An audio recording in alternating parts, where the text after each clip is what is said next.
ગીર સોમનાથથી હાલ મહત્વના સમાચાર સામે આવ્યા છે, જ્યાં મેઘમહેર જોવા મળી રહી છે। ગીર સોમનાથના સૂત્રાપાડા પંથકમાં વરસાદ વરસી રહ્યો છે, તો સૂત્રાપાડા સહિત આસપાસના ગામોમાં વરસાદ વરસ્યો, તો પ્રશ્નાવડા, લોઢવા, વડોદરામાં વરસાદ ખાબક્યો છે, તો બીજી તરફ સૂત્રાપાડા સહિતના આસપાસના વિસ્તારોમાં મેઘમહેર થયેલી જોવા મળી રહી છે।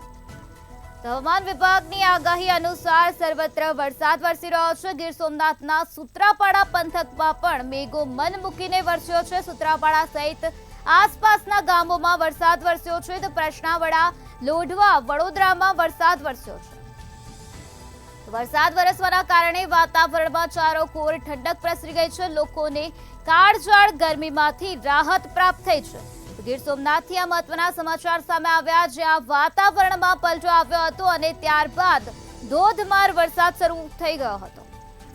તો વરસાદ શરૂ થતા વાતાવરણમાં ઠંડક પ્રસરી ગઈ હતી, લોકોને ગરમીમાંથી રાહત પ્રાપ્ત થઈ છે, તો બીજી તરફ કુદરતી સૌંદર્ય પણ ખીલી ઉઠ્યું છે।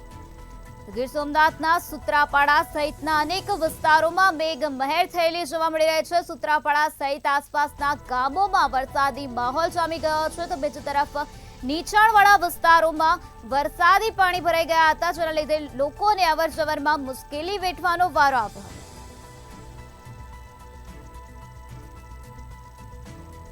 તો ગીર સોમનાથના વાતાવરણમાં અચાનક પલટો આવ્યો હતો, વાદળછાયું વાતાવરણ સર્જાયું, કાળા ડિબાંગ વાદળો નજરે પડ્યા હતા અને ત્યારબાદ વરસાદની શરૂઆત થઈ ગઈ હતી। વરસાદની શરૂઆત થતાં જ વાતાવરણમાં ચારોકોર ઠંડક પ્રસરી ગઈ, તો લોકોને કાળઝાળ ગરમીમાંથી રાહત પ્રાપ્ત થઈ છે, તો બીજી તરફ નીચાણવાળા વિસ્તારોમાં વરસાદી પાણી ભરાઈ ગયા છે, જેના કારણે વાહન ચાલકો અટવાઈ ગયા, વાહન ચાલકોને મુશ્કેલી વેઠવાનો વારો આવ્યો।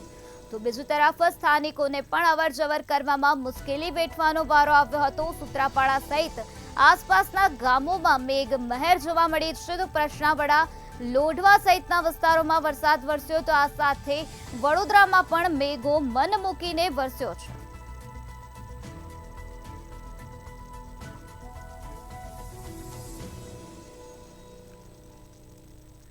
વરસાદના કારણે વાતાવરણમાં સૌંદર્યતા જોવા મળી રહી છે, કુદરતી સૌંદર્ય ખીલી ઉઠ્યું છે, બીજી તરફ ઠંડક પ્રસરી ગઈ છે, લોકોને કાળઝાળ ગરમીમાંથી મુક્તિ મળી છે।